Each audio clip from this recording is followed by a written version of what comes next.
The honor of a lifetime for a Georgia chef. This week, Time magazine released its annual list of the 100 most influential people. And in the innovators category this year is Mashama Bailey, co-founder and executive chef of Gray Spaces. Atlanta News First anchor Syria Sandlin joins us now to talk about this, and this is a huge accomplishment. Absolutely amazing. This really is such an honor. Savannah-based chef Mashama Bailey has racked up numerous awards over the years, but this might be the most exciting one yet. Chef Bailey spent part of her childhood in Waynesboro and Savannah, and she is the executive chef and co-founder of The Gray, a critically acclaimed restaurant in the heart of Savannah's historic district. She has 2 James Beards Awards, and in 2019, she was featured on Netflix's Chef's Table, becoming the first African-American chef to star on the show. Her Time magazine essay was written by former Vice President Kamala Harris, and the two met while Harris campaigned in Savannah.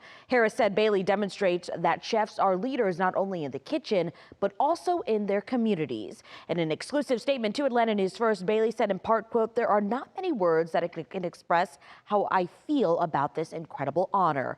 First, I want to say thank you to Time magazine. I am truly humbled. Thanks to my business partner, John Morrisano, along with our team, whose drive towards excellence never wavers." So the new issue of Time magazine hits newsstands today, and some of the other honorees include Pope Leo, Ralph Lauren, Sterling K. Brown, and many more. Mashama Bailey and co-founder John Morrisano also launched a new venture this year, a restaurant in Paris, bringing the South to the City of Light.